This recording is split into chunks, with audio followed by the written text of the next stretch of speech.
Hi, எல்லாருக்கும் வணக்கம். எப்படி இருக்கீங்க எல்லாரும்?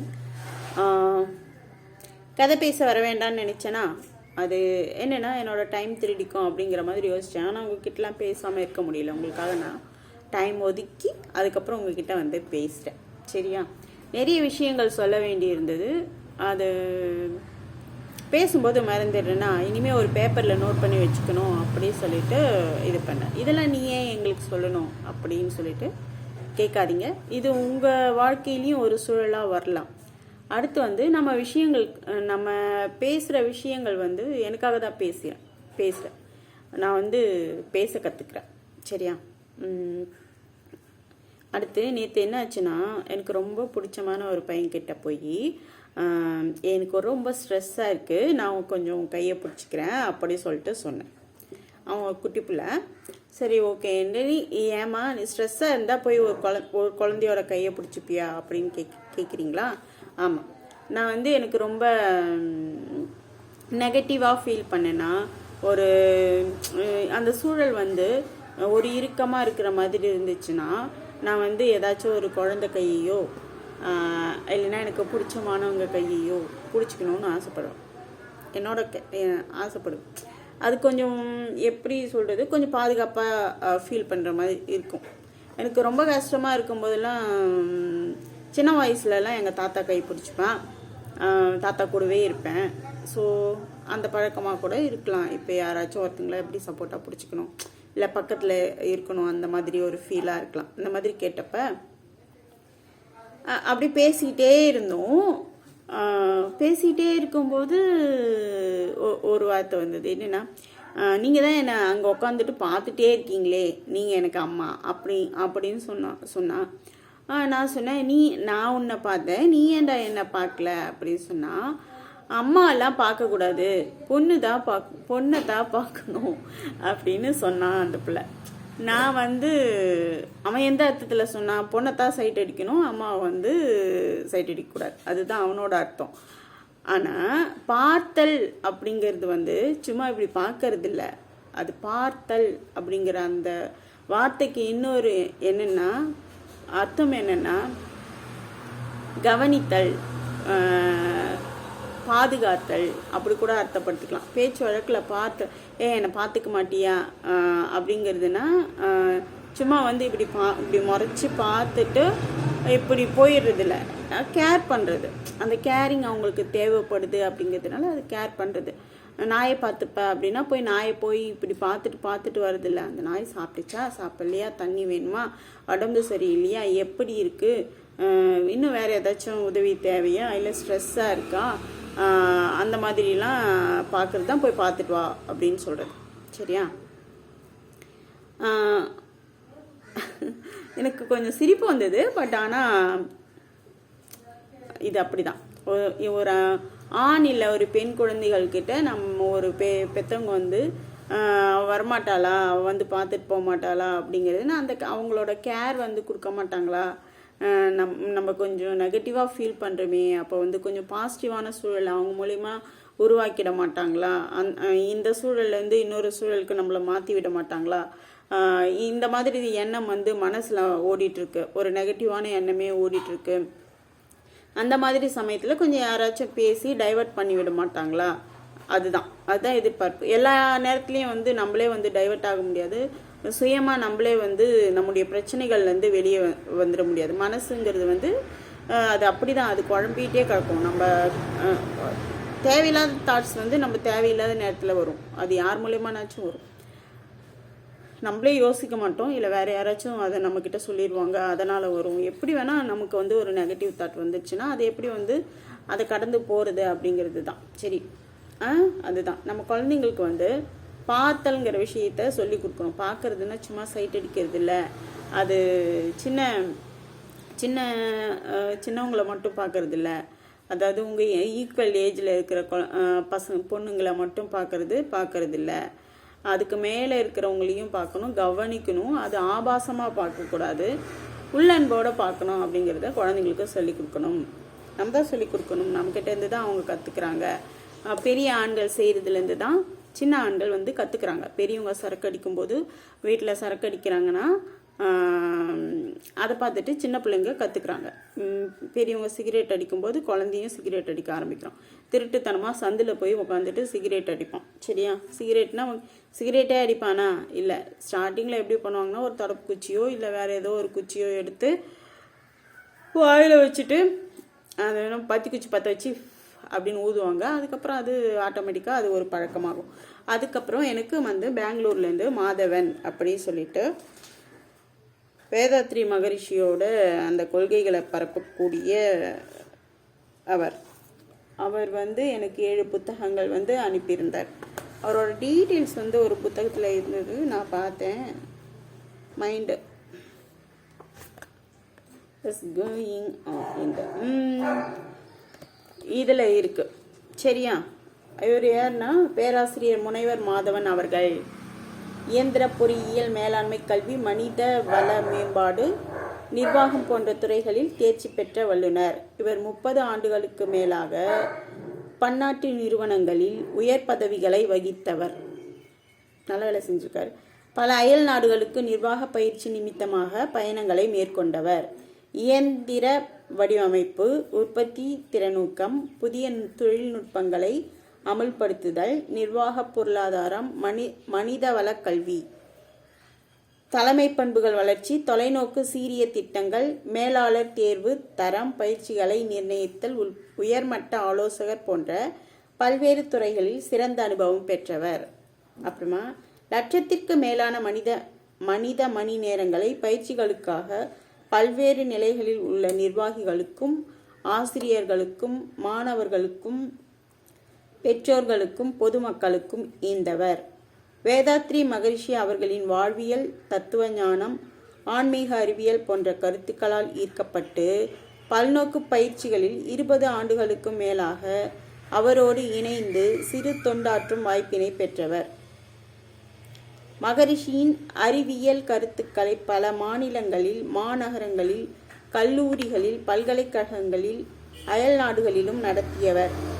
பணி ஓய்வு பெற்ற பின் தன் முழு நேரத்தையும் சமுதாய வளர்ச்சி சேவைக்காக, குறிப்பாக இளைய சமுதாயத்தினருக்கு சிந்தனை, செயல், வாழ்விலே சிறப்புற வழிகாட்டும் பயிற்சியாளராக தன்னை அர்ப்பணித்து கொண்டவர். பல சமூக சேவை அறப்பணிகளில் பல நிலைகளில் இருந்து தன்னால் இயன்ற உதவிகளை செய்து வரும் சிறு தொண்டர். இவர் பெங்களூர்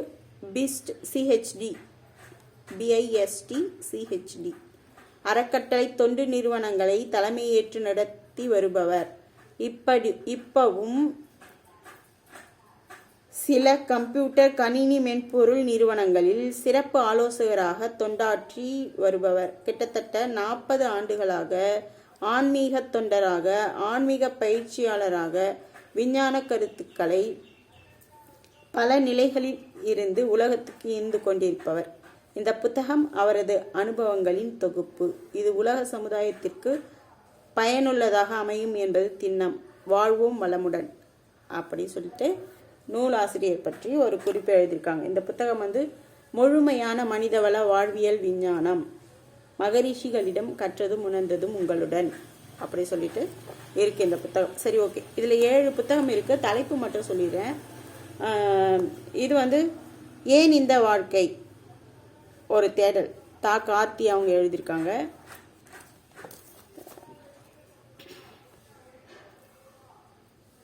மைண்ட் அப்படின்னு சொல்லிட்டு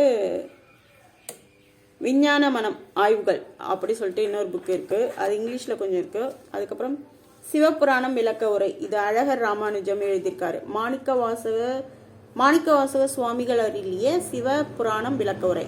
ஓகேவா? அடுத்து இன்னொரு புக் வந்திருக்கோம். வேதாத்ரியின் கருமையம். இது யார் எழுதியிருக்கிறது? சரி, ஓகே. வேதாத்ரியின் கருமையம் அப்படி சொல்லிட்டு ஒரு புத்தகம். சரியா? அதுக்கப்புறம் நலம் இலவசம் அப்படின்னு இன்னொரு புத்தகம். மொத்தம் 7 புத்தகம். 1, அதுக்கப்புறம் 2, 3, 4, இதுக்கப்புறம் 5, நான் 7 எண்ணினப்பா நேற்று. 6,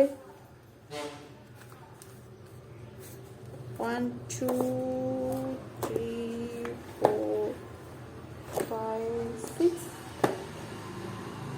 தென் இன்னொரு புத்தகம் என்ன பார்த்தேன், சரி ஓகே 6 புத்தகம் தான் இருக்குது இதில்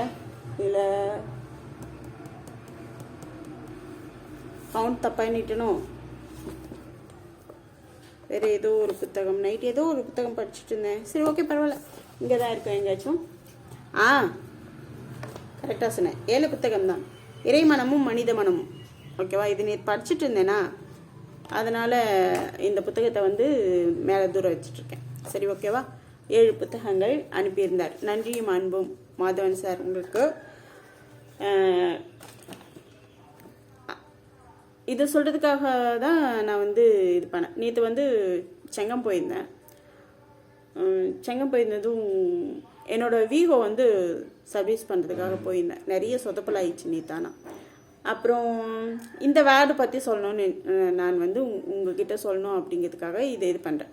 என்னென்னா, நம்ம பேசிகிட்டே இருப்போமா, ஏதாச்சும் யாராச்சும் வந்து கேட்டாங்கன்னா ஒரு வழக்கு சொல்லலாம், அதுக்கு நான் என்ன பண்ணுறது அப்படி சொல்லிட்டு சொல்லுவோம்.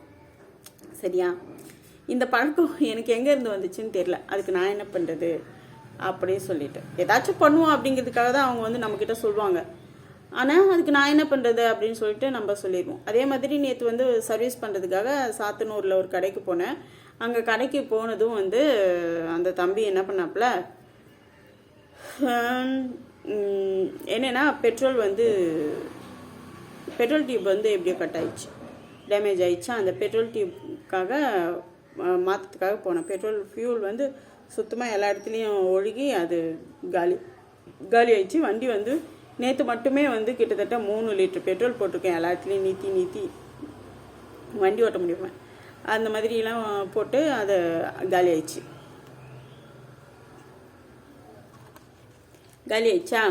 எனக்கு தண்ணி குடிச்சிட்டு வந்துட்டேன். காலையில் பல் விளக்கிட்டு நான் பசிக்குது வேற. பசிக்காமல் இருக்கணும்னா சீக்கிரமாக பல் விளக்கக்கூடாது. சரியா,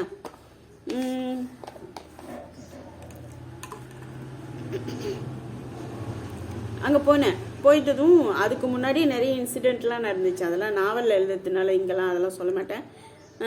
அதுக்கப்புறமா என்னாச்சுன்னா, அந்த தம்பி என்ன சொன்னாப்புல, அவரோட டோன் என்னை ரொம்பவே ஹர்ட் பண்ணிச்சு. எல்லாரும் நம்மளை மதிக்கணும் அப்படிங்கிறதுல எனக்கு உண்மையிலே எல்லா இடங்களிலும் ரொம்ப மரியாதையும் கொஞ்சம் கேரும் கிடச்சிரும். மோஸ்ட்லி எல்லா இடங்களிலும் எனக்கு தெரிஞ்சவங்க கிட்ட தான் நான் வந்து போய் எனக்கு சர்வீஸ்லாம் வாங்கிப்பேன். அப்படிங்கிறதுனால எப்படியும் மரியாதை கிடைக்கும். ஆனால் இந்த இடத்துல வந்து சிவா மெக்கானிக் ஷாப்பு, அவர் எனக்கு சித்தப்பா சொன்னாங்க. ஆனால் அங்கே ஒர்க் பண்ணுறவங்களாம் என்னதான் சித்தப்பாவாக இருந்தால் கூட என்னால் வந்து ரொம்ப க்ளோஸ் ரிலேட்டிவாக பழகலைல்ல. க்ளோஸ் ரிலேட்டிவ் கூட பழகினா தானே புதுசாக தானே இருக்கும். அந்த மாதிரி தான் அந்த தம்பி வந்து என்ன சொல்லிட்டாப்புல, அங்கே ஒர்க் பண்ணுற தம்பி வந்து, அதுக்கு நான் என்ன பண்ணட்டும், எனக்கு ஒரு பிரச்சனை, நான் போய் இது மாதிரி பெட்ரோல் லீக் ஆகுது கொஞ்சம் பாருங்க அப்படி சொன்னேன். அதுக்கு என்ன சொல்கிறேன், நான் ஏற்கனவே 3 வண்டி வேலை எடுத்துட்டேன், வெயிட் பண்ணுங்க அப்படி சொல்கிறார். நான் என்ன சொன்னேன், பெட்ரோல்லாம் லீக் ஆகி எல்லாமே கொட்டி போயிடும்பா, வெயிட் பண்ணா அப்படின்னு நான் சொல்கிறேன். அவர் என்ன சொல்கிறாரு, அதுக்கு நான் என்ன பண்ணட்டும், வெயிட் பண்ணுங்க இல்லைன்னா போயிட்டு வாங்க. நான் தான் சொல்கிறேன் பெட்ரோல் லீக் ஆகுது, போயிட்டு எப்படி பெட்ரோல் இல்லாமல் எப்படி போயிட்டு வர முடியும். சரி ஓகே, அவர் எதுவும் சொன்னார் அப்படின்னு சொல்லிட்டு. ஆனால் நான் வந்து ரொம்ப பர்ஃபெக்ட் கிடையாது. சரியா, நான் வந்து ஏற்கனவே ரொம்ப டிப்ரெஷனில் இருந்தேன். நான் என்னை நியாயப்படுத்தலை, அந்த சூழலை வந்து விளக்குறேன். அதனால் அந்த மாதிரி சமயத்தில் ஒரு பாப்பா வந்து என்கிட்ட வந்து உதவி கேட்டாங்க. நான் வெளியில் வந்துட்டேன். அங்கே எப்படின்னா, அங்கேருந்து வெளியே வந்துட்டேன், தாலுக்கா ஆஃபீஸ்லேருந்து வெளியில் வந்துட்டேன். அப்போ வந்து இ சர்வீஸ் வந்து மேல்புழுதியூரில் வச்சுட்ருக்கேன். அப்போ வந்து ஒரு பாப்பா வந்து ஓட்டர் ஐடி போடுறதுக்காக உதவி கேட்குறாங்க. அதில் கரெக்ஷன் போட்டு அதுக்கப்புறம் அப்படியே டூப்ளிகேட் வாங்குறதுல கரெக்ஷன் போட்டு டூப்ளிகேட் வாங்கணும். அப்புறம் அங்கே வந்து வெளியில் ஃபார்ம்லாம் எழுதுவாங்கல்ல, அவங்களும் வந்து பைசா கேட்பாங்க. ஸோ நான் என்ன பண்ணேன்னா அவங்கக்கிட்ட சம் அமௌண்ட் வாங்கிக்கிட்டு போய் அங்கே இவங்கக்கிட்ட கொடுத்துட்டேன். அந்த வெளியில் எழுதுகிறாங்கல்ல அவங்கக்கிட்ட கொடுத்துட்டு என்னோடய சர்வீஸ்க்காக கொஞ்சம் பணம் எடுத்துக்கிட்டு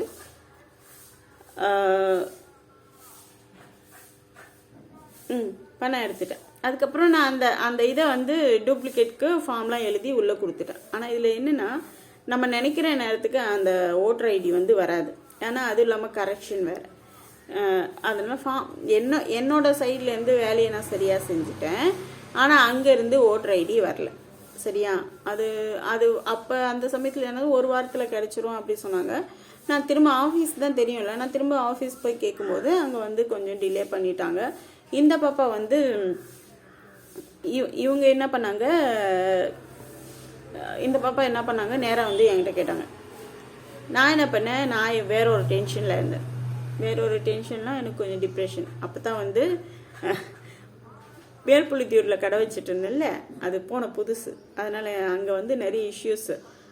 என்ன இஷ்யூஸ் ஆச்சுன்னா, நீ ஏன் தாலி போட்டுக்கல, உன் கூட இருக்கிறவர் யார், உன்னுடைய கணவரா இல்லை உன்னோட மாமாவா? நான் திரும்ப அவர் என்னோட ஹஸ்பண்ட் அப்படின்னு நான் சொல்கிறேன்.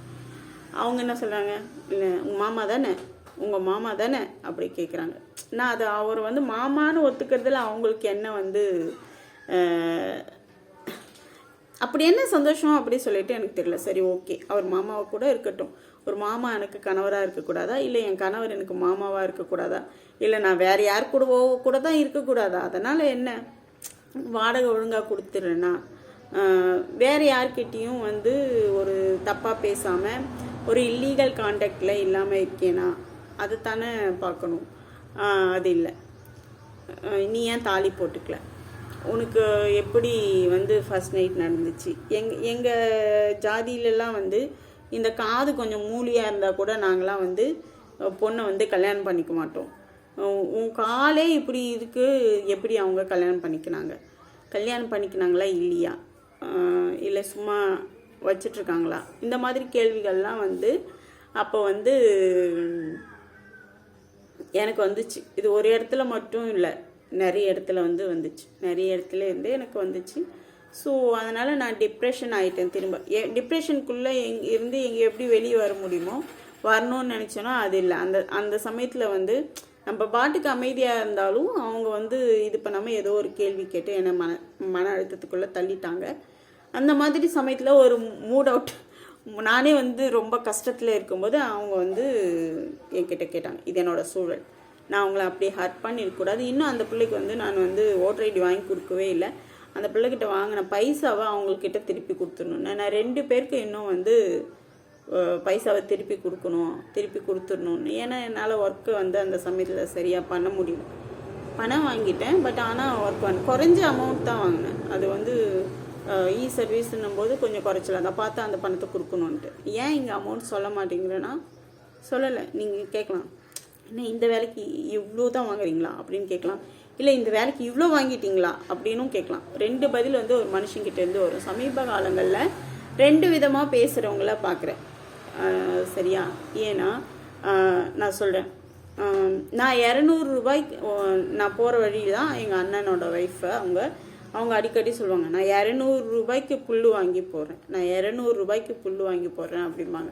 ஏன்னா நாய்க்குட்டி போய் அவங்க புல்லுலாம் ஆய் பண்ணியிருந்தான். அதனால 200 ரூபாய்க்கு நான் புல் வாங்கி போடுறேன்னா நான் அந்த 200 ரூபாய் கொடுத்துட்றேன் அப்படி சொல்லுவேன். சரியா? ஆனால் அது அப்படி இல்லை. அவங்க நிலத்திலே நெற்பயிர் வந்து விளையுது, அந்த வைக்கோலில் தான் ரோல் பண்ணி அவங்க என் கண்ணு முன்னாடியே கொண்டு போகிறாங்க. ஸோ அப்படி இருக்கும்போது அவங்க போய் சொல்கிறாங்க. சரி ஓகே. அப்போ அந்த விஷயத்தில் அவங்க போய் சொல்கிறவங்க, நாய்க்குட்டி அங்கே போய் ஆய் பண்ணுது அப்படிங்கிறதுக்குள்ள கூட போய் சொல்லுவாங்க. இன்னொரு விஷயம் என்னென்னா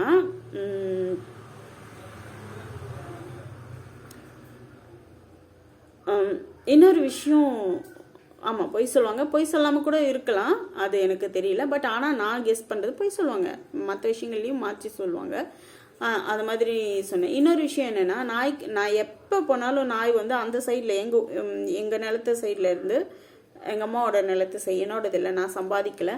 ஸோ அதனால் அது என்னோடதுன்னு நான் சொல்ல முடியாது. என்னென்னா நான் 1 ரூபான்னா கூட நான் சம்பாதிச்சு அதில் வந்து ஒரு பொருள் வாங்கி நான் வைக்கிறேன்னா அதுதான் என்னோடது. இது எங்கள் வந்து முன்னோர்கள் வந்து சம்பாதிச்ச சொத்து. எங்கள் அம்மா, எங்கள் அப்பா எங்கள் அம்மா சொல்லுவாங்க, எங்கள் அப்பா எதுவுமே பணமே கொடுக்கலன்னா கூட அவரோட மூளை கொஞ்சம் இருந்துச்சு. அதனால் சரி ஓகே, எங்கள் அம்மா, எங்கள் அப்பா, எங்கள் தாத்தா, எங்கள் அம்மாச்சி இவங்கெல்லாம் சம்பாதிச்ச சொத்து. ஆனால் எங்கள் கோவிந்தரா எங்கள் நெய்னா சைட்லேருந்து வந்த சொத்தை வந்து எங்களுக்கு கண்ணில் கூட காமிக்கல. எங்கள் நெய்னா விற்றுட்டாங்கன்னு சொல்கிறாங்க ஒரு 50,000 ரூபாய்க்கு. பட் அந்த சொத்தோட வேல்யூ வந்து 50,000 ரூபாய் தானா அப்படிங்கிறது எனக்கு தெரியல. நான் வந்து சொத்தை வந்து ஒரு சொத்துன்னா பணமாக பார்க்காம அதை வந்து ஒரு உரிமையாக பார்க்குறேன். ஏன்னா எங்கள் அப்பா சைட்லேருந்து எங்களுக்கு வந்து எந்த உரிமையும் மதிப்பும் மரியாதையும் கிடைக்கல. எங்கள் தாத்தா இருந்த வரைக்கும் கொஞ்சோண்டு பாசம் கிடைச்சிது.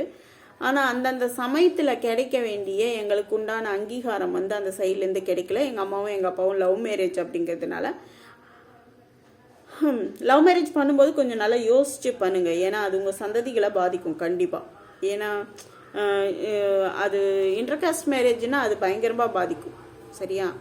அதனால கொஞ்சம் நல்லா யோசித்து எல்லாமே பண்ணுங்கள், லவ் பண்ணுங்கள். பட் எல்லா பிரச்சனைகளையும் யோசித்து உங்கள் பிற்கால சந்ததிகளுக்கு வந்து எந்த பாதிப்பும் வராத அளவுக்கு பண்ணுங்கள். அவ்வளோதான் என்னோட கருத்து. லவ் பண்ணக்கூடாதுன்னெலாம் நான் சொல்ல மாட்டேன். அப்புறமா லவ் பண்ணிவிட்டு பாதியில் விட்டுட்டு ஓடிடாதீங்க. அதுக்கப்புறம் உங்கள் 2 பேருக்கும் மத்தியில் இருக்கிறது உண்மையிலே காதல் தானா அப்படின்னு நல்லா தீர யோசிச்சுட்டு அதுக்கப்புறம் கமிட்மெண்ட்குள்ளே போங்க. அது காதல் இல்லை, சும்மா ஒரு அட்ராக்ஷன் தான். அதுக்கு வேறு என்னென்னவோ பேர் வைக்கிறாங்க. அது கொஞ்ச நாள் தான் நீடிக்கும். சும்மா பார்த்தது கொஞ்சம் பிடிக்குது அப்படின்னா அந்த மாதிரி ஆட்கள்லாம் கல்யாணம் பண்ணிக்காதீங்க தயவு செஞ்சு. ஏன்னா அதெல்லாம் பாதியிலே புட்டுக்கும், ரொம்ப நாளைக்கெலாம் போகாது. சரியா? அந்த மாதிரி இது என்ன சொன்னால் நாய்கள்லாம் அந்த பக்கம் இருந்து தான் வருது.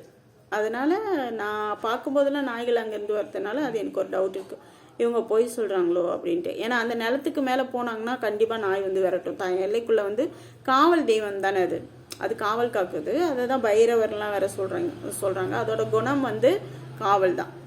சரியா? அதோட இடத்த பாதுகாக்குது. அதனால் நீங்கள் எல்லை மீறி அந்த இடத்துக்கு போனீங்கன்னா அது விரட்டும். ஒருவேளை அந்த சைடில் போடுறதுனால விரட்டுறதுனால இப்படி சொல்கிறாங்களா அப்படின்ட்டு எனக்கு ஒரு டவுட் இருந்தது. மோஸ்ட்லி நான் அங்கே இருக்கிறது இல்லை. ஏன்னா நாய்கள் கொஞ்சம் அவங்க சுதந்திரமாக இருக்கணும், இதில் வந்து அடிப்படக்கூடாது அப்படிங்கிறதுக்காக தான் அங்கே கொண்டு போய் விட்டுட்டேன். ஆனால் அங்கே இருக்கிறவங்க வந்து கல் எறியாமல் கொஞ்சம் உணவு கொடுத்து அப்படி இது பண்ணியிருந்தாங்கன்னா அவங்கள விரட்டாது. சாதாரணமாக நாய் வந்து விரட்டும் போது நம்ம நின்றுட்டோம்னா கூட விரட்டாது.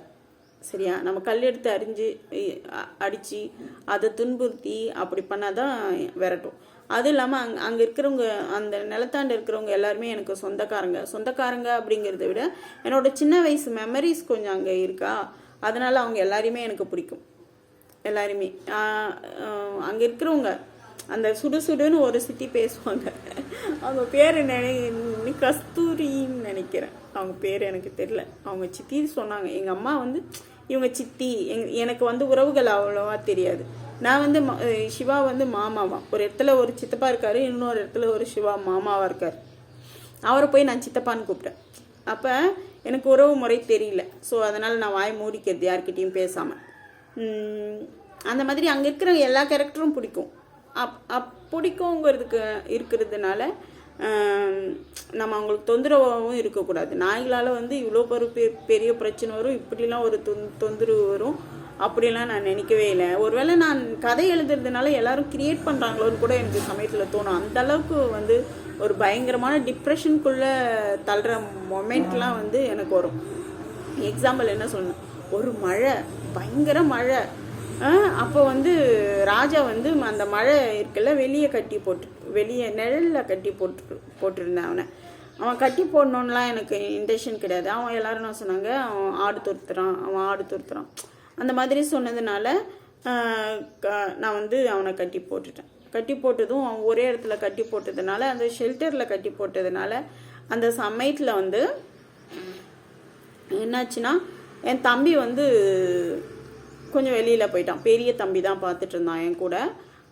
வெளியில் போயிட்டான். இந்த இடத்துல வந்து ஒரு குடிநோயாளிகள் கவனத்திற்கு அப்படின்னு ஒரு டாபிக் ஓடும்.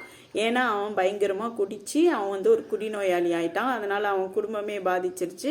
இப்போ அவன் பொண்ணு மட்டும்தான் இப்போ தனியாக இருக்கான். அவனுக்கு வந்து அம்மாவும் இல்லை, அப்பாவும் இல்லை. அந்த குடும்பம் கெட்டு போகுது இல்லை. நீங்கள் குடிக்கிறதுனால உங்கள் குடும்பம் வந்து கெட்டு போகுது. அது உங்களை மட்டும் பாதிக்கிறதில்ல, நீங்கள் மட்டும் சாக போகிறதில்ல. உங்கள் பொண்டாட்டி சாகணும், அதுக்கப்புறம் எத்தனை குழந்தை இருக்குதோ அத்தனை குழந்தையும் சாகும்.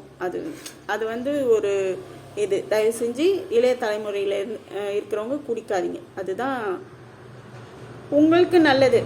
உண்மையாகவே உங்கள் குடும்பத்தை நேசிச்சிங்கன்னா, உண்மையாகவே நீங்கள் ஒரு பொண்ணை லவ் பண்ணுறீங்கன்னா, உண்மையாகவே நீங்கள் வந்து உங்களுக்கு ஏதாச்சும் ஒரு இது இருக்குன்னா குடிக்காதீங்க. தயவு செஞ்சு அது வாயிலே வைக்காதீங்க, அது பக்கமே போகாதீங்க. இருக்கிற டாஸ்மாக் கடையெல்லாம் கொளுத்தி போட்டுடலாங்கிற அளவுக்கு எனக்கு அந்தளவுக்கு கோபம் இருக்குது. சரியா? இப்படி ஒரு டாபிக் போயிடும். அதனால என்னால் தனியாக இயங்க முடியல. நாய்களை அவிழ்த்து விட்டுட்டு இருந்தால் மட்டும்தான் அவங்களுக்கு ஒன்றும், ஏன்னா அவங்களே வந்து சாப்பிட்டுப்பாங்க, அவங்களே வந்து கொஞ்சிப்பாங்க, அவங்க என்ன பார்த்துப்பாங்க. நான் அவங்கள பார்த்துக்கணுன்னு அவசியம் கிடையாது. நாய்கள் வந்து அவிழ்த்து விட்டுட்டு இருந்தால் நான் போய் அவங்கள கேர் பண்ணணும், அவங்களுக்கு வந்து சாப்பாடு கொடுக்கணும் அப்படிங்கிற அந்த இது இல்லை. நான் சாப்பாடு கொண்டு போனால் அவங்க என்ன தேடி வருவாங்க, என்கிட்ட பக்கத்தில் வர்றதுக்கு ஒருத்தர் அடிச்சுப்பாங்க. இப்போல்லாம் வந்து நான் என்னோட சேஃப்டி என்னென்னா, நான் வண்டியில் ஏறி உக்காந்துட்டேன்னா அவங்களுக்குள்ளே கூட கொஞ்சம் தூரம் போய் அடிச்சுட்டு திரும்பவும் வந்து என்னை சுற்றி நின்றுருவாங்க. ஸோ அது வந்து நாய்களால் எனக்கு எந்த பிரச்சனையும் வந்ததில்லை. மனுஷங்களால் நாய்களுக்கும் அதே மனுஷங்களால் எனக்கும் தான் நிறைய பிரச்சனைகள் வந்து வந்திருக்கு. அதே மாதிரி என்னாலேயும் என்னுடைய நாய்களாலேயும் அவங்களுக்கு வந்து டிஸ்டர்பன்ஸ் இருக்குது அப்படிங்கிறத என்னால் ஒத்துக்க முடியுது. ஸோ அதனால தான் நான் என்ன பண்ணேன்னா, ஒரு தனி இடத்த உருவாக்கணும் அப்படின்னும் போது ஃபென்சிங் போட்டால் தான் அதெல்லாம் இருக்கும். இன்னொன்று என்ன நினச்சேன்னா, ஃபென்சிங்லாம் போட வேண்டாம், நாய்கள் வந்து ஆடு மாடுகள் கூடவும் பழகணும், கோழிகள் கூடவும் பழகணும். அது பழகும்போது வந்து அந்த மாதிரி துரத்துறது விரட்டுறது இதெல்லாம் இருக்காது. அதே மாதிரி மாடு வந்து நாய்க்குட்டிகளை வந்து அட்டாக் பண்ண போகும்போது மற்ற நாய்கள் வந்து துரத்தும். இதை நான் பார்த்தேன், அதனால தான் இங்கே சொல்கிறேன். மற்றபடி இல்லை, அது கூட கொஞ்சம் விரட்டுதே தவிர மாடும் சும்மா இருக்கிறதுல நாய்களை முட்டுது. சரியா? முட்டுது, எட்டி உதைக்குது, அந்த மாதிரி சேட்டைகள்லாம் மாடும் பண்ணுது. நான் பார்த்தேன். கண்ணுக்குட்டி வந்து துள்ளி அப்படி குதித்து அப்படியே போய் அந்த நாயை வந்து முட்டி அப்படி தள்ளுது. அது கொஞ்சம் பழகுனதும் அவங்க 2 பேரும் விளையாட ஆரம்பிக்கிறாங்க. ஸோ அதனால் எனக்கு வந்து இந்த மாதிரி தான் ஆசை, நாய்களோட மற்ற உயிரினங்களையும் வளர்க்கணும் அப்படிங்கிறது. சரியா? அந்த மாதிரி சமயத்தில் அவனுக்கு வந்து ரொம்ப சொறி பிடிச்சிருச்சு. அந்த யூரின்லே இருந்ததுனால சாப்பாடு யாராச்சும் கொடுத்தா என்னால் நகர்ந்து போக முடியாததுனால வந்து யாராச்சும் சாப்பாடு கொடுத்தா எடுத்துகிட்டு போய் அங்கே வச்சுருவாங்க. இந்த மாதிரி ஆயிடுச்சு. ஆள் இல்லாதனால அந்த சமயத்தில் எனக்கு ரொம்ப கில்ட்டி ஃபீல் வந்துடுச்சு. அதுக்கப்புறம் பார்த்தா மழை அப்படி சொதன்னு இருக்கும்போது அவன் எப்படியோ வந்து அவிழ்த்துட்டு ஓடிட்டானா அந்த சமயத்தில் தான் கொட்டுது, மழை பயங்கரமாக கொட்டுது. ஆட்டுக்குட்டி தூக்கிட்டு போயிட்டான்னு சொல்லிட்டு கம்பு ஒரு அவன் தூக்கிட்டு போனதாக பார்க்கல. ஆனால் 10 முறை அந்த நாய் தான் அங்கே வருதுன்னு சொல்லிச்சு. அவன் வந்து அந்த பக்கம் ஓடிட்டு சாப்பாடு ஆட்டுக்குட்டியை வந்து கடித்து தூக்கிட்டு போயிருந்தா சாப்பாடு வந்து சாப்பிட மாட்டாங்கல்ல, அவனுக்கு வயிறு ஒட்டி போயிருக்கு. நான் கொண்டு போன சாப்பாடு வந்து அப்படி சாப்பிட்றான், அவன் தண்ணி குடிக்கிறான். எனக்கு அவனை பார்த்து அந்த நிலைமையில பார்த்து அழுகியே வந்துச்சு. நான் பயங்கரமாக அவனை கட்டி பிடிச்சிட்டு அழுதேன் வேற. என்னோட அந்த டிப்ரெஷனான டைமில் வந்து அவங்க எல்லாமே ஓகே தான். அவங்க கம்போட சரி, நாய்க்கு பயந்து கம்போட வந்தாங்களா இல்லை என்ன அடிக்கிறதுக்கு தான் வந்து கம்போட வந்தாங்களா அதெல்லாம் எனக்கு தெரியல. சரியா? ஒரு 10 பேர் வந்து வந்தாங்க, கம்பு எடுத்துக்கிட்டு அந்த மழையில் நான் உட்காந்துட்டு இருக்கேன் வந்தாங்க. எல்லாம் சரி. ஆனால் ஒரு பெண்ணுடைய, அதுவும் ஒரு பெண் பார்த்துக்கோங்க, ஒரு பெண்ணுடைய இளமை நிலையில் இருக்கிற அந்த வண்டி சாவியை எடுத்துகிட்டு அவ்வளோலாம் அங்கேருந்து நான் சொல்கிறேன், ஆட்டுக்குட்டிக்கு எவ்வளோ காசு நான் கொடுத்துட்றேன் அப்படி சொல்கிறேன். ஒரு உயிரோட மதிப்பு வந்து கொஞ்சம் ரூபாயிலெல்லாம் அடங்கி போயிடாது. நான் வந்து பயங்கரமாக யோசிக்கிறாள். அதை விட அந்த ஒருவேளை அந்த ஆட்டுக்குட்டியை வந்து நாய் கடிச்சிட்டு இருந்தா அந்த ஆட்டுக்குட்டிக்கு எவ்வளோ வலிச்சிருக்கும் அந்த மாதிரிலாம் யோசிக்கிறாள். ஏன்னா ஒரு நான் நிறைய நாய்க்குங்க கிட்ட வந்து கடி வாங்குவேன். சரியா? அது வந்து நாய் வந்து என்னை கடிக்கணுங்கிறதுக்காக கடிக்காது. சில சமயத்தில் வலியில் கடிச்சிரும், சில சமயத்தில் நானே வந்து தெரியாமல் எங்கேயாச்சும் இப்படி நகர்ந்து போகும்போது மிதிச்சிருவேன். அந்த மாதிரிலாம் இருக்கும். என்னை கடிச்சிட்டு நாய்ங்க ஐயோ நான் கடிச்சிட்டேன் அப்படின்னு சொல்லிட்டு திரும்ப நக்கும் பாருங்கள், அதோட அன்பை வெளிப்படுத்துறதுக்காக. அப்போவே அந்த வலியெலாம் எனக்கு மறந்து போயிடும். ஆனால் நாயோட பல்லு பட்டா எவ்வளோ வலிக்குங்கிறது எனக்கு தெரியும். ஸோ அந்த அளவுக்கு யோசிப்பேனா. சரியா? ஆனால் அந்த சமயத்தில் வந்து அவங்க என்னோட சாவியை வந்து எடுத்துக்கிட்டாங்க. அதுக்கப்புறமா வந்து ஒரு மெக்கானிக்கை கூப்பிட்டு, நான் சைட் லாக் பண்ணல நல்ல வேலை, அதனால் வந்து மெக்கானிக்கை கூப்பிட்டு அந்த வயர் ரிமூவ் பண்ணுற இது பண்ணும்போது வந்து திரும்ப நான் சாவி எடுத்து வச்சுருக்கேன், நீ எப்படி வண்டி வந்து எடுக்கிறேன்ட்டு. அப்போ செல்வம் தான் வந்திருந்தாங்க. இங்கே எதிரில் கடை இருக்குது, செல்வம் ஷாப்பேன்ட்டு. எனக்கு வந்து என் கூட பிறந்தவங்களாம் அண்ணன் தம்பியாக இது வரைக்கும் இருந்ததில்லை. என் கூட பிறக்காதவங்க வேறு மனுஷங்க தான் அண்ணன் தம்பியாக இருந்து எல்லாமே சப்போர்ட்டிவாக இருந்திருக்காங்க. அந்த வகையில் வந்து செல்வமும் எனக்கு ரொம்ப பிடிக்கும். நான் அவனை தம்பியாக தான் நினைக்கிறேன். அவன் என்ன நினைக்கிறான்னு எனக்கு தெரியாது. சரியா, நம்ம மனசில் அவங்க இருக்கிற மாதிரியே அவங்க மனசுலையும் நம்ம இருக்க மாட்டோம். ஏன்னா அவங்க வந்து ஒரு கஸ்டமராக நினைக்கலாம் அந்த மாதிரி. ஆக்சுவலாக என்னென்னா, எனக்கு திலகான்னு சொல்லிட்டு ஒருத்தங்க அறிமுகமானாங்க. அவங்க நம்பர் சேவ் பண்ணும்போதே ஃப்ரெண்டுன்னு தான் சேவ் பண்ணியிருந்தா திவ்யா. ஆக்சுவலாக அப்போவே நான் சொன்னேன் திவ்யா கிட்ட, ஃப்ரெண்ட் அப்படிங்கிறது வந்து அது வந்து என்னை பொறுத்த வரைக்கும் ஃப்ரெண்ட் அப்படிங்கிறது வந்து அது ஒரு பொறுப்பு. சரியா, பொறுப்பு துறப்புலாம் பண்ண முடியாது. இதெல்லாம் சொல்லுவாங்கல்ல, இந்த கருத்தெல்லாம் இப்படி அப்படி, இது நாங்கள் பொறுப்பு துறப்பு பண்ணுறோம் அப்படிலாம் சொல்ல முடியாது. ஒரு நட்புன்னா அதனால் வர எல்லா பிரச்சனைகளையும் வந்து நம்ம நன்மையை அனுபவிக்கும் போது அவங்களால வர தீமையும் அனுபவிச்சு தான் ஆகணும்.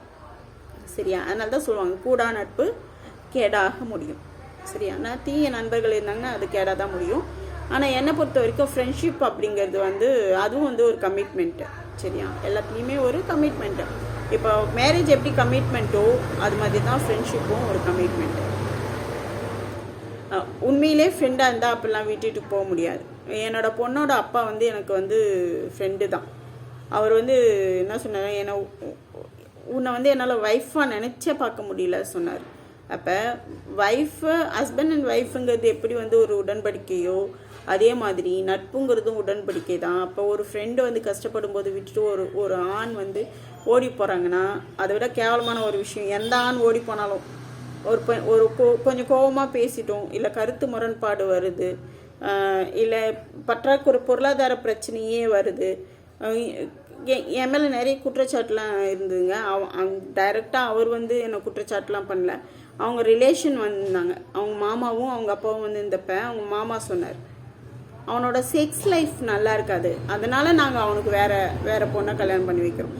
எதனால் வேணால் ஒரு பொண் வந்து ரிஜெக்ட் பண்ணலாம், எந்த ஒரு காரணத்துக்காகவும் ஒருத்தங்க வந்து ரிஜெக்ட் பண்ணிடலாம். சரியா, ஆனால் இந்த செக்ஸ் அப்படிங்கிற ஒரு விஷயத்துக்காக, செக்ஸ் பண்ண முடியாது அப்படிங்கிற ஒரு விஷயத்துக்காக ரிஜெக்ட் பண்ணுறது அப்படிங்கிறது வந்து கொஞ்சம் கஷ்டமாக இருந்தது. அந்த சமயத்தில் எனக்கு ரொம்பவே கஷ்டமாக இருந்தது. அப்புறம் இன்னொரு விஷயம் கூட சொன்னாங்க, என்னென்னா அந்த திருநெல்வேலி சைடில் வந்து ரொம்ப வந்து சடங்கு சம்பிரதாயங்கள்லாம் பார்ப்பாங்க, அந்த மாதிரிலாம் சொன்னாங்க. ஜாதி பார்ப்பாங்க, சடங்கு சம்பிரதாயங்கள் பார்ப்பாங்க, அதெல்லாம் பண்ண முடியாது, சம்மந்தம் கட்ட முடியாது, தலை கட்டிக்க முடியாது, அது என்னவோ வேலைகள்லாம் செய்ய முடியாது அப்படி சொன்னாங்க. ஆனால் என் பொண்ணோட அப்பா சொன்ன ஒரே ஒரு, எங்கள் அப்பா அம்மாவும் உன்னால் பார்த்துக்க முடியாது, அவருக்கு ஒரு அண்ணா கூட இருந்தார். சரியா, இந்த ரீசன்லாம் சொல்லிட்டு கடைசியில் என்னை ஒய்ஃபாக நினச்சி பார்க்க முடியல அப்படின்னு சொல்லிட்டாங்க. ஓகே, ஆனால் ஃப்ரெண்டாக நினச்சி பார்க்க முடிஞ்சதில்லை. அப்போ அந்த கமிட்மெண்ட் கொள்ளுந்து ஒரு ஆண் ஓடுறான்னா அவன்லாம் ஆம்பளையே கிடையாது. என்னோட லிஸ்ட் பொறுத்த வரைக்கும் அவன் ஆம்பளை கிடையாது, அவ்வளோதான். அதனால் நான் ஒரு காலகட்டத்தில் வந்து நான் நிறைய கேள்விகள் அவன்கிட்ட கேட்கணும் அப்படி சொல்லிட்டு நிறைய கேள்விகள்லாம் என் மனசில் இருந்தது. அதெல்லாம் வந்து எடுத்து வச்சுட்டு இருந்தேன். அவன் எனக்கு ஒரு 16 பக்கம் லெட்டர் எழுதியிருந்தான். சரியா, அந்த சமயத்தில் அந்த காலகட்டத்தில் வயிற்றில் ஒரு குழந்தையோட அவனை நான் ரொம்ப எதிர்பார்த்தேங்க. இன்னைக்கு வந்துடுவான், நாளைக்கு வந்துடுவான் அப்படி சொல்லிட்டு எதிர்பார்த்தேன்.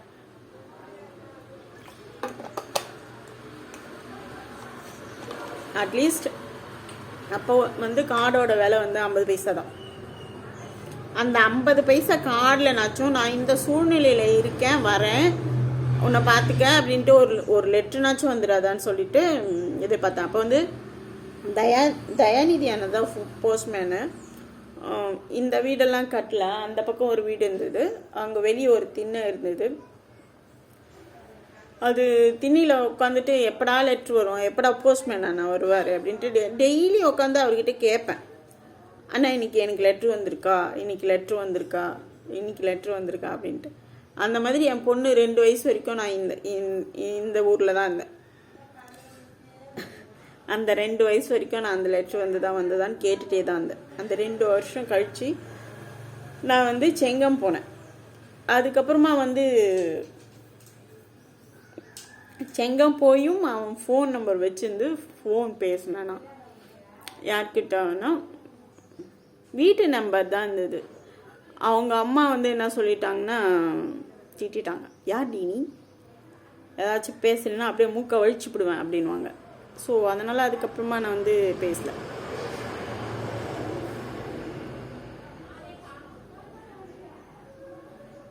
அவ்வளோதான். சரியா, அவங்களாம் போயிட்டாங்க. இந்த மாதிரிலாம் பேசுகிறாங்க. பெருங்கொடுமை. அப்போது எல்லாமே கமிட்மெண்ட் தான் இல்லை. அதே மாதிரி தான் நாய்க்கும் எனக்கும் ஒரு கமிட்மெண்ட் இருக்குது. ஸோ அதனால தான் அதை விட்டு இது பண்ணாமல் போகிறேன். என்ன பேச வந்தேன் அப்படிங்கிறதையே மறந்துட்டேன் நான். சரி பரவாயில்ல, தொந்தரவு தான், அதை எப்படியாச்சும் சரி பண்ணிடணும் அப்படி சொல்லிட்டு பார்க்குறேன். நாய்களால் மனுஷங்களுக்கு பிரச்சனை தான். நாய்களை நேசிக்க ஆரம்பிக்கும் போது தான், நாய்களை புரிஞ்சிக்க ஆரம்பிக்கும் போது தான் இந்த பிரச்சனை வந்து குறையும். நாய் பெருகி போகிறது, நாய் வந்து 6 குட்டி போடுது, 6 மாதத்துக்கு ஒரு முறை வந்து திரும்பவும் குட்டி போடுறது அப்படி இல்லை. அந்த 6 மாதத்துக்கு ஒரு முறை போடுற குட்டியிலேயே அது போடுற குட்டியில் ஒரு குட்டி தான் தப்பிக்கும். அது எத்தனை குட்டி போட்டாலும் அத்தனை குட்டியுமே தப்பிக்கிறது கிடையாது. அத்தனை குட்டியுமே வாழ்வதற்கு தகுதியானதுன்னு இயற்கை வந்து எடுத்துக்கிறது இல்லை. அது வாழ்வதற்கு தகுதியானதுன்னு சொல்லிட்டு இயற்கை ஒரு குட்டியை முடிவு பண்ணுதுன்னா, அந்த குட்டியும் காலி ஆயிடுது. எப்படி காலி ஆயிடுதுன்னா, நம்ம வந்து முடிவு பண்ணிடுறோம், நீ செத்து போ அப்படி சொல்லிட்டு ஆக்சிடென்ட் பண்ணி அதையும் சாகடிச்சு. ரோட்டில் ஒரு 9 குட்டியோட ஒரு தாய் நாய் வந்து சுற்றிட்டு இருந்துச்சு. கடைசியாக பார்க்கும்போது ஒரே ஒரு குட்டி தான் அன்றைக்கி பார்த்தேன், எலும்பும் தோலுமா தெளிப்பூச்சிலாம் இருந்து. அந்த குட்டியை கூட நான் எடுத்துகிட்டு வரல. ஏன்னா அது எப்படி தான் நான் என்ன தான் இது பண்ணாலும் தெளிப்பூச்சியோடு இங்கே எடுத்துகிட்டு வந்தேன்னா இங்கே இருக்கிறவங்க எல்லாருக்குமே தெளிப்பூச்சி பரவும். அடுத்தது வந்து அது குடுகுடுன்னு ஓடிச்சு. ஸோ என்னால் ஓடி போய் எடுக்க முடியும். அதுதான் ரீசன். அது நடக்க முடியாமல் ரொம்ப வியாதிப்பட்டு சுருண்டு படுத்திருந்தாலோ அதை வந்து நான் எடுத்துட முடியும். அது ஓடினதுனால சரி ஓகே, ஓடுற நாய் ஆரோக்கியமாக இருக்குது அப்படின்னு நான் கருத்தில் எடுத்துக்கொண்டு அதை விட்டுட்டு வந்துட்டேன். இதுதான், இதை சொல்கிறதுக்காக தான் இது பண்ணேன். கமிட்மெண்ட்குள்ளே போனீங்கன்னா, ஃப்ரெண்டாக இருந்தாலும் அம்மாவாக இருந்தாலும் அதெல்லாம் ஒரு கமிட்மெண்ட்டு, உடன்படிக்கை. சரியா, உங்கள் அம்மாவை நீங்கள் பார்க்கணும்னா சும்மா பார்க்கறது கிடையாது, கவனிக்கணும். அவங்க ஸ்ட்ரெஸ்ஸாக இருக்காங்களான்னு இருக்கணும். இப்போ ஞாபகம் வந்துச்சு இன்னொரு விஷயம் என்னென்னா, சமைத்தல் அப்படிங்கிறத பற்றி. சமைக்கிறது வந்து சடங்குக்காக சமைக்கிறது அந்த மாதிரிலாம் ஒரு பெரிய விசேஷங்கள்லாம் செஞ்சு அந்த மாதிரியான ஒரு குடும்பத்துக்குள்ளெல்லாம் நான் இல்லை. ஏன்னா எங்களுக்கு வந்து சமைக்கிறதுனா கிறிஸ்மஸ் மட்டும் தானே. கிறிஸ்மஸ் தான் ஒரு பெரிய பண்டிகை. எங்கள் அம்மாச்சி தாத்தா வீட்டில், எங்கள் அப்பா வீட்டில் எல்லோரும் இந்துக்கள். எங்கள் அம்மாச்சி தாத்தா மட்டும் கிறிஸ்டியன்ஸ், மற்றவங்க எல்லாருமே இந்துவாக இருக்காங்க. அதுக்கப்புறம் வந்தவங்க எல்லாருமே இந்துவாயிட்டாங்க. அப்போ எனக்கு பண்டிகைனா கிறிஸ்மஸ் தான். ஸோ அப்போ என்ன, ஒரு பெருசாக சமைச்சி படைச்சி இந்த இதெல்லாம் பண்ண முடியாது. நான் வந்து போய் என்னென்னா, இந்து கோயிலில் போய் சிலுவை போட்டுட்டு உட்காந்துட்டு இருக்காள். நான் எப்போவுமே வந்து ஒரு கருமாரியம்மன் கோயிலுக்கு போவேன்னா, அங்கே வந்து ஆரம்ப காலகட்டங்களில் எப்படி வந்து சாமி கும்பிடணும், கையெடுத்து கும்பிடணும் அந்த மாதிரிலாம் தெரியாது. நாங்கள் போயிட்டு இப்படி பண்ணிகிட்ருப்பேன்.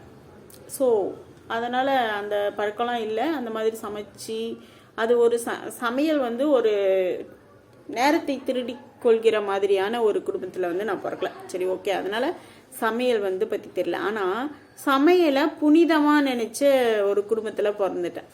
எப்படின்னா, எங்கள் அம்மாச்சி வந்து ஒரு பிரார்த்தனையோடு தான் அந்த சமையலை செய்வாங்க. அது ஒரு சின்ன சமையலாக இருந்தாலும் ரொம்ப என்ன இருக்கும், அதுக்கிட்ட ஒரு குழம்பு இருக்கும், சாதம் இருக்கும், கூட தொட்டுக்க ஏதாச்சும் இருக்கும். தொட்டுக்கன்னா எங்கள் தாத்தாவுக்கு மட்டும் கருவாடு இருக்கும். மற்றபடி நான்வெஜ் சாப்பிட்ற குடும்பம் அப்படிங்கிறதுனால எப்போச்சும் நான்வெஜ் இருக்கும், அவ்வளோதான். ஆனால் அந்த சமையலை கூட பிரார்த்தனையோட தான் ஜபத்தோடு தான் எங்கள் அம்மாச்சி வந்து செய்வாங்க.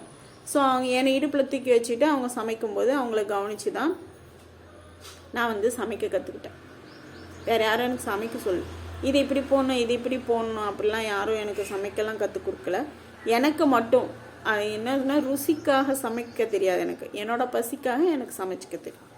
அந்த அளவுக்கு அது கொஞ்சம் நல்லா தான் இருக்கும், அதுக்காக ருசி இல்லாமலாம் இருக்காது. அந்த மாதிரி எங்கள் அம்மாச்சி வந்து சமைக்கும்போது அவங்க கூட இருந்து தான் நான் வந்து சமைக்க எல்லா வேலைகளும் அப்படி தான் அவங்க நேர்த்தியாக பண்ணுவாங்க. எல்லா வேலைகளும் நான் அவங்க வந்து எங்கள் அம்மாச்சிக்கிட்டேருந்து தான் கற்றுக்கிட்டேன். ஏன்னா அவங்க தான் என்னை வந்து எப்போவுமே ஒரு 8 வயசு குழந்தைய இடுப்பில் தூக்கிக்கிட்டு இதுக்கும் நடக்கிறதுங்கிறது வந்து அவ்வளோ சாதாரணமான விஷயமா இப்போ தெரியல. அப்போ வந்து என்னை தூக்கி இடுப்பிலே தான் வச்சுப்பாங்க. தனியாக விட்டுட்டு போனால் கத்துவேன் பயந்துக்கிட்டு. அதாவது குசினி சொல்லுவாங்க எங்கள் சமையல் கட்ட குசினி. அந்த குசினி வந்து தனியாக இருக்கும், அந்த ரூம் வந்து தனியாக இருக்கும், நாங்கள் தங்குற ரூம் தனியாக இருக்கும். அங்கங்கே ஒரு முயல் வளர்க்குறதுக்கு ஒரு வீடு இருக்கும், நிறைய வீடு இருக்கும், அப்படி சுற்றி சுற்றி வளைச்சி வீடாக கட்டி வச்சுருப்பாங்க. எல்லாமே கூரை வீடு தான். ஒரு வீட்டில் குரங்கு இருந்தது, அதெல்லாம் வந்து கொஞ்சம் மங்கலாக ஞாபகம் இருக்குது. அங்கே இருக்கும் குரங்கு கட்டி வச்சுருப்பாங்க. அதுக்கப்புறம் குரங்கு எங்கள் தாத்தா வந்து குரங்கு அவிழ்த்து விட்டுட்டாரு. அந்த குரங்கு நல்லா பேன் பார்க்கும். அந்த மாதிரிலான நினைவுகள் வந்து இருக்குது. அந்த மாதிரி எங்கள் அம்மாச்சி வந்து நிறைய கதை சொல்லுவாங்க. கதை சொல்லிகிட்டே அப்படியே வந்து சமைப்பாங்க. அந்த சமைப்பாங்கன்னா சமைக்க போகும்போதெல்லாம் என்னை தூக்கிட்டு போவோம். அந்த சமைக்கிற எங்கே போகிறாங்களோ அங்கெல்லாம் எனக்கு அந்த ஏரியா ஒரு எப்படி சொல்கிறதுனே தெரியல, அழகாக இருக்கும். ஆனால் இப்போ அந்த ஏரியா வந்து அந்த மாதிரி இல்லை, அழகுலாம் போயிடுச்சு. அந்த அந்த இடத்தோட உன்னதம் போயிடுச்சு, புனிதம் போயிடுச்சு. அது வந்து மனசில் மட்டும்தான் இருக்குது. அந்த இடம் அங்கே அந்த இடமாவே இல்லை. எங்கள் அம்மாச்சி தாத்தா இருந்தப்ப அது ஒரு சந்தோஷம். எல்லா மாமாங்களும் வர்றது. அதுக்கப்புறம் இந்த சுற்றி வீடு இருக்கும், நடுவில் மட்டும் பிளேஸ் கிரவுண்ட் மாதிரி இருக்கும்.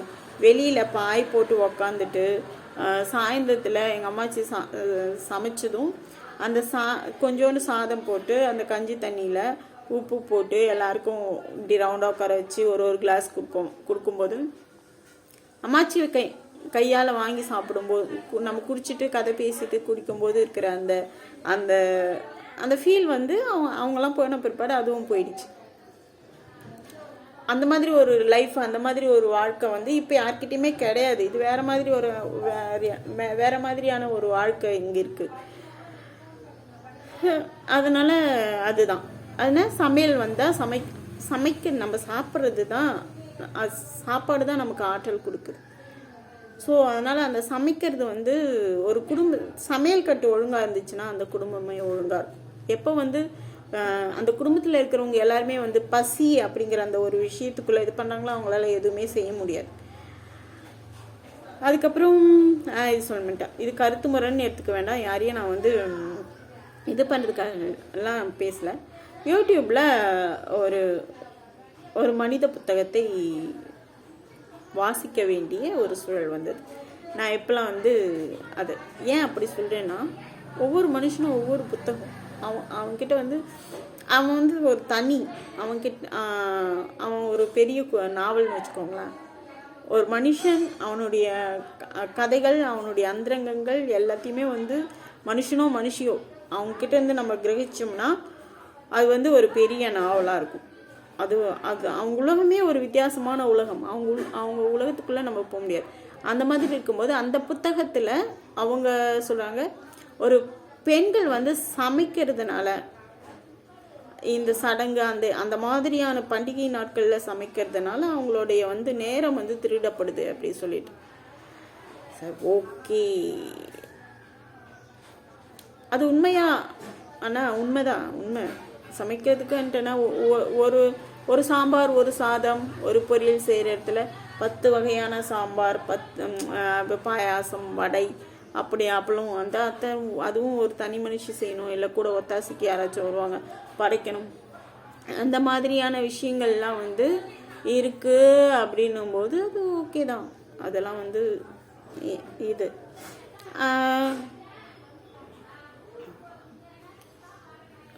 ஓகே. ஆனால் எனக்கு என்னென்னா சமைத்தல் அப்படிங்கிறது ஒரு வேலைக்காரியை வச்சு சமைக்க முடியாது. வேலைக்காரி எப்படி சமைப்பா அப்படிங்கிறது வந்து நமக்கு தெரியாது. நான் கூட ஒரு அம்மா உதவி கூப்பிட்டேன். அவங்கள வேலைக்காரங்கள்லாம் சொல்ல முடியாது. நான் யாரையுமே வேலைக்காரங்கள்லாம் சொல்லிக்க மாட்டேன். வேலைக்காரங்க அப்படின்ற அந்த எண்ணத்துக்குள்ளே நான் போக மாட்டேன். ஏன் போக மாட்டேன்னா,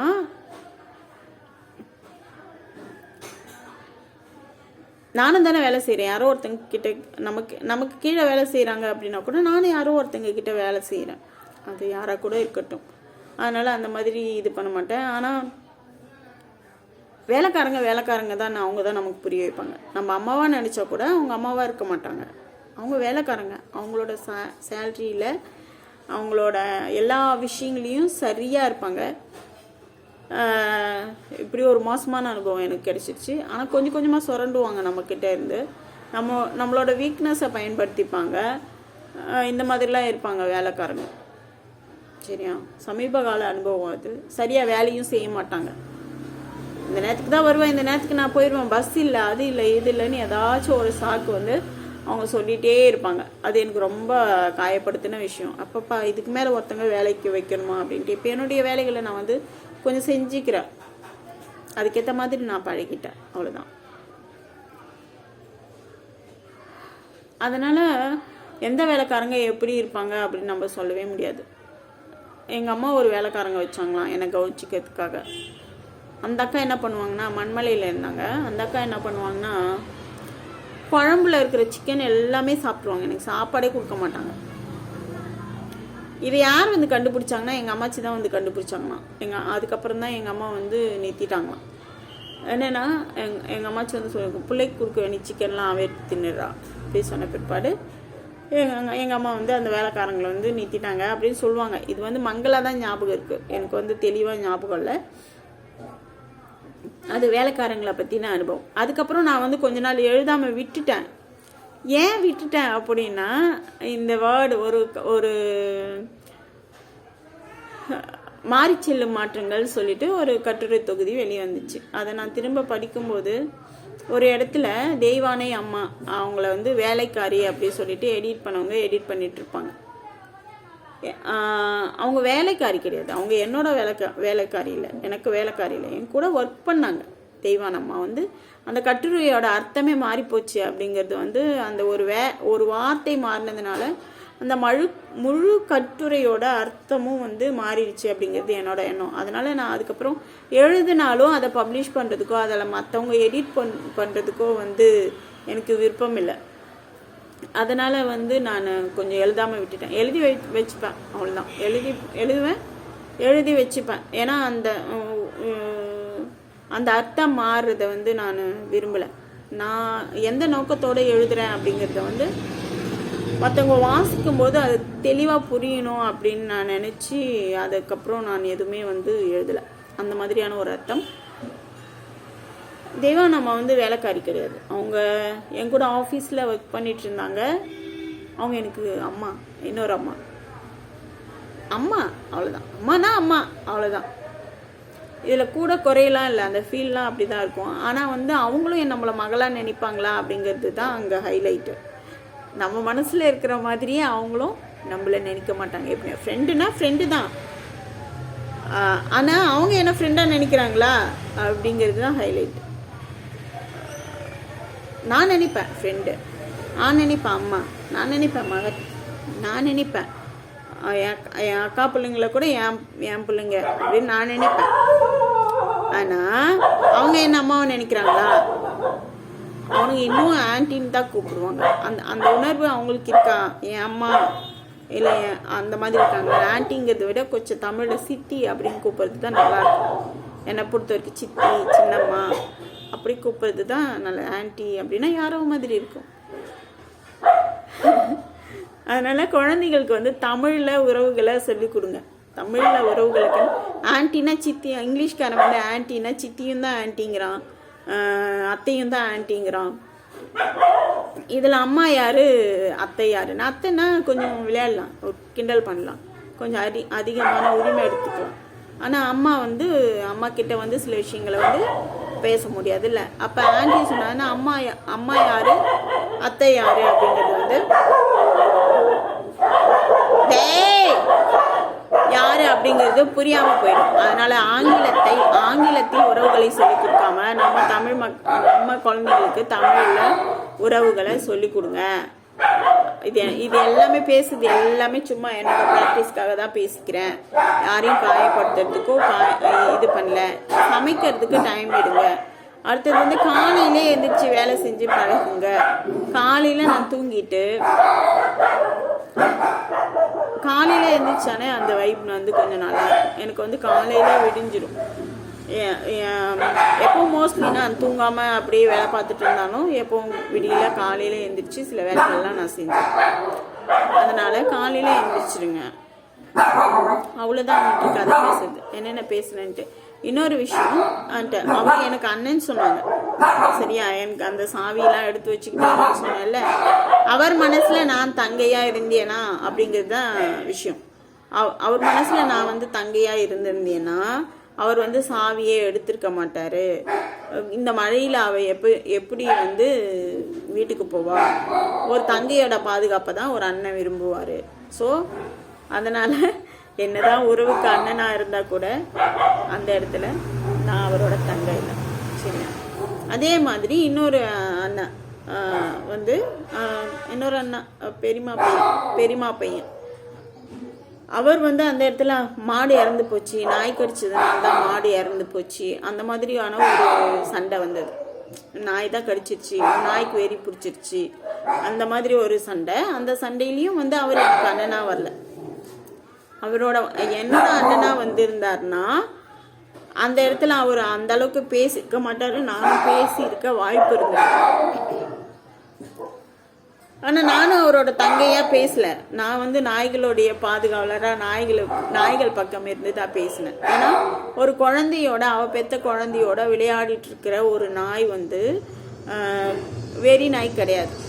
நல்லா சாப்பிட்றான், தண்ணி குடிக்கிறான், அவ குழந்தையோட விளையாடுறான், அவ வெறி நாய் கிடையாது. ஆனா உன் நாய்க்கு வெறி பிடிச்சிருச்சு அப்படின்னு சொல்றது ஒரு முதல்ல நான் இருக்கிற நாய்கள் என்னுடைய நாய்களே கிடையாது. ஏன்னா எதையும் என்னுடையதுன்னு சொந்தம் கொள்ள முடியாது. அது வந்து ஒரு நேச்சர். அது வந்து அது இருக்கு இந்த இடத்துல, அதுக்கு நான் உதவி பண்றேன், அவ்வளவுதான். அது என்னால் முடிஞ்ச அளவுக்கு நான் இது உதவி பண்றேன். எந்த எண்ணத்துல உதவி பண்றேன்னா, நான் கூட முடியாம இருந்தேன், நாய்கள் சில உதவிகள் எனக்கு பண்ணிச்சு, என்னுடைய தனிமையை எடுத்துக்கிச்சு. அதுக்கப்புறம் நான் ஒரு இன்சிடெண்ட், ஒரே ஒரு இன்சிடெண்ட். எங்கள் அப்பா வந்து குடிச்சிட்டு கட்டில் படுத்துட்டு இருக்காரு. நான் என்ன பண்ணேன்னா ஆய் பண்ணலாம் சொல்லிட்டு போயிட்டு பண்ணிட்டேன். எனக்கு அப்போல்லாம் காலில் வந்து இப்படி வளைஞ்சிட்ருக்கும், இப்போ இருக்கிற மாதிரி இருக்காது. அதை ஆப்ரேஷன் பண்ணி தான் சரி பண்ணாங்க. என்னால் வந்து தண்ணி எடுத்து கழுவிக்க முடியல. அப்போ நான் அப்படி சொல்லிட்டு எங்கள் அப்பா கூப்பிட்டுட்டே இருக்கேன். அவர் குடி பதிலாக வரவே இல்லை. உடம்பெல்லாம் பூசி அப்படி தான் இருந்தேன். அது வந்து எனக்கு ரொம்ப கஷ்டமாக இருக்குது. எங்கள் அம்மா வந்து பிற்பாடு தான் அதை க்ளீன் பண்ணாங்க. ஆனால் நாய்க்குட்டிகள் வந்த பிற்பாடு அது வந்து அந்த கவலை வந்து எனக்கு இல்லாமல் இருந்தது. ஏன்னா எனக்கு ஆய் வந்துச்சுன்னா நான் போய் ஆய் பண்ணிடுவேன் தான். ஆனால் எங்கள் வீட்டில் இருக்கிற நாய்க்குட்டிங்களை அந்த ஆயும் சாப்பிட்ரும், எனவும் வந்து அது க்ளீன் பண்ணிடும், நக்கி க்ளீன் பண்ணிடும். இது பெரிய நான் இவ்வளோ பெரிய இவ்வளோ ஆயிட்டேன். நான் குழந்தையில எனக்கு இப்படி ஒரு இன்சிடெண்ட் நடந்தது. இந்த மலம் கழித்தல்ல எனக்கு கொஞ்சம் கேலியே பண்ணுவான் சேகர். தாலுகா ஆஃபீஸ் வந்துட்டு ஒரு முறை சொல்கிறேன், எனக்கு மேடம்க்கு சேர் போடுங்க அப்படின்னு சொல்லிட்டு அங்கே இருக்கிறவங்க சொன்னாங்க. இவன் கிண்டல் பண்ணுறான். தாலுகா ஆஃபீஸ் வந்துட்டு ஒரு முறை கீழே ஒரு டப்பாவும் வைங்க அப்படி சொல்லிட்டு. ஏன்னா சின்ன வயசில் வந்து அந்த நாற்காலியில் மரச்சேர் ஒன்று இருக்கும், அந்த மரச்சேரில் கீழே இப்படி ரவுண்டாக ஃபோட்டோ போட்டுட்டு அது கீழே டப்பா வச்சு தான் வந்து ஆய் பண்ண வைப்பாங்க எங்கள் வீட்டில். ஸோ அதை பசங்க பார்க்குறானுங்கல்ல, அதை அப்படியே கிண்டல் பண்ணி அந்த மாதிரி வந்துடுச்சு. இந்த கஷ்டம் இருக்கிறதுனால நான் வந்து அவங்க எனக்கு உதவி பண்ணியிருக்காங்க. அப்போ அதுக்காக தான் நான் இப்போ பிரதிபலனாக தான் உதவி பண்ணேன். நன்றி கடனாக தான் நான் இதெல்லாம் செஞ்சுட்ருக்கேன். சரியா? ஏமா அது இயல்பு தானே, அது நேச்சர். அது உணவுன்னு நினச்சி அது ஒன்று நக்கி இருக்கும் அப்படின்னு நீங்கள் சொல்கிறது எனக்கு தெரியும். அது உணவுன்னு நினச்சி நக்கிச்சு. ஆனால் அது என்னோட ஃபீல் வந்து கொஞ்சம் எப்படி சொல்கிறது, கொஞ்சம் சேஃபாக வச்சுக்கிச்சு. என்ன என் கூட இருந்துச்சு, எப்போவுமே என் கூட இருந்துச்சு. நான் அவன் கூட இருக்கேன் அப்படிங்கிற மாதிரி என்னை கொஞ்சிக்கிட்டு என்னை தனியாக எப்படி இப்படி தனியாக மோட்டு வழியை பார்க்காம என்கிட்ட மனுஷங்க என் கூட இருந்து, எங்கள் தாத்தாங்களை தவிர வேறு யாரும் என் கூட உட்காந்து பேசி இப்பெல்லாம் எனக்கு ஞாபகம் இல்லை. எங்கள் அம்மாச்சி, எங்கள் தாத்தா, அதுக்கப்புறம் இன்னொரு தாத்தா, அந்த மாதிரி தாத்தாங்க கூட இருந்துட்டு இப்போ அவங்களாம் இல்லை, என்னை கொண்டாடுற மனுஷங்கள்லாம் இல்லை அப்படின்னும் போது நான் ரொம்ப டிப்ரெஷனுக்குள்ளே போயிடுறேன். அவ்வளோதான். அவங்கள தான் இந்த உலகத்தில் தேடுறேன். ஆனால் அவங்க இந்த உலகத்துக்கு வருவாங்களா? இதுக்கு மேலே வர மாட்டாங்க. அதனால் எல்லாருமே ஒரே உணர்வை வந்து எப்போவுமே கொடுக்க மாட்டாங்க. ஏன்னா எல்லா நாயும் ஒரே உணர்வை கொடுக்காது. ரோட்டில் பார்க்குற எல்லா நாயும் ஒரே மாதிரி இருக்காது. சரியா? சில நாய் விரட்டும், சில நாய் லவ் பண்ணும், சில நாய் வந்து நம்மக்கிட்ட இருந்து லவ் எதிர்பார்க்கும். அந்த மாதிரி தான் மனுஷங்களும். ஒவ்வொரு உயிரினமும் அப்படி தான். அதனால் அந்த மாதிரி கூடுமானவரை மற்ற உயிரினங்களுக்கு வந்து பாதிப்பு கொடுக்காம வாழ்வோம். நான் மனுஷங்களுக்கு பாதிப்பு கொடுக்குறேன் தான். அதுக்கு என்ன செய்யறதுன்னு எனக்கு தெரியல. இப்போ சொல்கிறேன்ல, அதுக்கு என்ன செய்யறது அப்படிங்கிறது எனக்கு தெரியல. நான் என்ன பண்ணணும் அப்படின்ட்டு தெரியல. அதே தான் அந்த பொண்ணுக்கும் பதில் என்னென்னா, ஆமாம் நான் வந்து அந்த ஒரு வாரத்தில் ஓட்டர் ஐடி கொடுக்குறேன்னு சொன்னாங்க. நான் போய் கேட்டேன், உங்களுக்கு ஓட்டர் ஐடி கொடுக்குறேன்னு சொன்னாங்க. நான் வந்து அப்ளிகேஷன் ஃபில் பண்ணிவிட்டேன், ஆன்லைனில் அப்ளை பண்ணிவிட்டேன், எல்லாத்தையும் பண்ணிவிட்டேன், எடுத்துகிட்டு போய் கொடுத்துட்டேன். ஆனால் அந்த ஒரு வாரத்தில் எனக்கு வந்து ஓட்டர் ஐடி கிடைக்கல. அதுக்கு நான் என்ன பண்ணுறது? இத்தனை விளக்கம்தான். அதுக்கு என்ன பண்ணுறது? நான் அவங்க கொடுத்தா தான் கொடுக்க முடியும் அப்படிங்கிறது தான். அது இன்னும் அந்த என்னோட தொனி வந்து அந்த பெண்ணை வந்து காயப்படுத்திருக்கோன்னு நினைக்கிறேன். அவங்க வந்து நேராக வந்து அப்போ என்னோட பிஸ்னஸ் பார்ட்னராக என் கூட இருந்தார்ல, அவர்கிட்ட போயிட்டு அண்ணா அவங்க அந்த மாதிரி சொல்கிறாங்க அப்படி சொல்லிட்டு அவர் ஏதோ சொல்லி அதுக்கப்புறமும் அந்த சின்ன சின்ன விஷயங்கள் வெளியிலேருந்து வந்த எல்லா பிரச்சனைகளும் வந்து என்னோட பிஸ்னஸ் பார்ட்னர் வந்து கடைசியில் என்கிட்ட சொல்லாமல் கொள்ளாமல் ஓடி போனதுக்கு ஒரு காரணமாக அமைந்து விட்டது. சரி, சாரி. அவர்கிட்ட போய் இப்போ சாரி சொல்ல முடியாது. அவர் இருக்காரா இல்லையா, இல்லை எங்கேயாச்சும் ஓடிட்டாரா, இல்லை செத்து போயிட்டாரான்னு எனக்கு தெரியாது. ஸோ அதனால் எனிவே சாரி சொல்லணும்னு தோணுச்சு. அதனால் இங்கே பதிவு பண்ணிடுறேன். சாரி, நான் உங்களை கஷ்டப்படுத்தியிருந்தா, உங்களை காயப்படுத்தியிருந்தா, உங்களை பாரமாக இருந்தா உங்களுக்கு சாரி அப்படி சொல்லிடலாமா? ஏன்னா என் வாழ்க்கையில் வந்து என் கூட ட்ராவல் பண்ண எல்லாருமே வந்து எனக்கு ரொம்ப முக்கியம்தான். சரியா? ஏதாச்சும் ஒரு அன்பு இல்லாமல் ஒரே ஒரு சின்ன துரும்ப கூட அசைச்சு போட முடியாதுன்னு சொல்லுவாங்கல்ல, அந்த மாதிரி தான். அவருக்கு என் மேலே எது இருந்தாலும் கொஞ்சம் அன்பு இருந்ததுனால தான் அத்தனை நாள் கிட்டத்தட்ட ஒரு 2 வருஷம் எனக்கு வந்து சமைச்சு கொடுத்துட்டு இருந்தார். அது ரொம்ப பெரிய விஷயம் எனக்கு. அந்த சமயத்தில் எனக்கு சாப்பாடுங்கிறது ரொம்ப பெரிய விஷயமா தான் இருக்கு. எல்லாருக்குமே உணவு தாங்க. உணவு மூலயமா சாபத்தையும் கொடுக்கலாம், அன்பையும் கொடுக்கலாம், காதலையும் கொடுக்கலாம். நம்ம எந்த மனநிலையில் சாப்பிட்றோம், எந்த மனநிலையில் சமைக்கிறோம் அப்படிங்கிறது தான். சரியா? இன்னொருத்தங்களுக்கு வந்து நம்ம எதை கடத்துகிறோம் அப்படிங்கிறது. அதனால் நல்லா சமைக்க கற்றுக்கோங்க. சமையல் வந்து ரொம்ப ஒரு பெரிய இதாக, அதுவும் ஒரு கலையாக பாருங்கள். சமையல் கலையும் அதுவும் ஒரு கலை. நீங்கள் எப்படி டான்ஸ் ஆடுறீங்களோ, நீங்கள் எப்படி மற்ற ஓவியம் வரைகிறீங்களோ, நீங்கள் மற்ற விஷயங்கள் எல்லாமே பண்ணுற மாதிரி சமையல் வந்து ஒரு அற்புதமான கலைங்க. அது எத்தனை பேருக்கு பசியை வந்து தீர்த்து வைக்கிறது அப்படிங்கிறது. ஆமாம், அந்த சாப்பாடுங்கிறது வந்து ஒவ்வொருத்தங்க வந்து கொடுக்கும்போது அது வேற ஒரு விதமான ஃபீல் கொடுக்கும். நான் வந்து சாப்பாடு என்னை வந்து முறைச்சிட்டு சாப்பாடு கொடுத்தாங்கன்னா சாப்பிட முடியாது. என்னால் எனக்கு ஜீரணமே ஆகாது. நான் அன்றைக்கெலாம் வந்து எல்லாரையும் வந்து ஒரு வாரத்துக்கோ கொஞ்ச நாளைக்கோ நான் வந்து சாப்பிட மாட்டேன். ஃபஸ்ட்லலாம் கோச்சிப்பேன், சாப்பிட மாட்டேன். அவங்க முறைச்சிட்டு சாப்பாடு கொடுத்து அதே மாதிரி எங்கள் பெரியம்மா சாப்பாடு கொடுத்தாங்கன்னா நான் இன்னும் கொஞ்சம் அப்படி ஒன்றும் பிரமாதமான சாப்பாடெலாம் எங்கள் பெரியம்மா வீட்டில் இருக்காது. ரேஷன் ரைஸ் தான். அவங்க வந்து இந்த பால்வாடி டீச்சராக இருந்தாங்க. ரேஷன் ரைஸ் தான் இருக்கும். அந்த கேழ்வரகு இது இருக்கும், ஏதோ ஒரு தோசை இருக்கும், இல்லை கோதுமை தோசை, அந்த கொட்டரிசி சாதம், இல்லைன்னா அவங்க பசங்களுக்கெல்லாம் சமைச்சிட்டு அது கொஞ்சம் ஏதாச்சும் மீதம் இருந்த அந்த சாப்பாடு எடுத்துகிட்டு வந்து அதை தான் வச்சு கொடுப்பாங்க. சரியா? அந்த மாதிரி சாப்பாடு தான் இருக்கும். நான் என்ன சொல்கிறேன், ஹெல்த்தி ஃபுட்டு, அந்த ஹெல்த்தி ஃபுட்லாம் எங்கள் பெரியம்மா வீட்டில் கேட்க சாப்பாடு அவ்வளோதான். ஆனால் அவங்க கொடுக்குற முறை இருக்குல்ல, வா பசிக்கும் வா வா அப்படின்ட்டு ஒரு கொடுப்பாங்கல்ல, அதிலே வந்து பசியோட எனர்ஜியும் கிடச்சிரும். ஏன்னா அவங்க கொடுக்குற முறை. அதே மாதிரி எங்கள் பெரியம்மா வந்து ரோட்டில் யார் வந்து இப்படி கம்பு ஊனிட்டு போயிட்டாலும் இல்லை வெயிலில் போயிட்டாங்கன்னா கூட அவங்களாம் வாலண்டியராக கூப்பிடுவாங்க. தண்ணி குடிச்சிட்டு போங்க, சாப்பிட்டுட்டு போங்க. சாப்பாடு இருந்துச்சுன்னா வெளியே ஒரு பெரிய திண்ணை இருக்கும், அதில் உட்காந்து சாப்பிட்டுட்டு போங்க, அந்த மாதிரிலாம் சொல்லுவாங்க. எங்கள் பெரியம்மாவுக்கு வந்து குழந்தை இல்லை, அப்போல்லாம் சொல்லுவாங்க. அதெல்லாம் பார்க்கும்போது எனக்கு இப்படி கூட இருப்பாங்களா அப்படின்ட்டு. குழந்தை இல்லை, ஆனால் எங்கள் பெரியப்பாவும் பெரியம்மாவும் கடைசி வரைக்கும் அவங்க அந்த பேரில் வந்து ஒரு லவ் தெரியும். அவங்க ரெண்டு பேரும் வந்து பேசிக்கிறது இல்லை. அதுக்கப்புறம் நல்லாயிருக்கும் எங்கள் பெரியப்பா பெரியம்மா கூட இருக்கிறது. பெரியம்மா சாப்பாடு கொடுத்தா நல்லாயிருக்கும், அது என்ன கொடுத்தாலும் நம்ம சாப்பிட்லாம் போல் இருக்கும். ஆனால் அதுக்கப்புறம் வந்து எங்கள் அம்மாச்சிலாம் சாப்பாடு கொடுத்தா கூட சாப்பிட்லாம் போல் இருக்காது. ஏன்னா அவங்க அவ்வளோ இதுவாக புனிதமாக தான் சமைக்கிறாங்க சில விஷயங்கள்.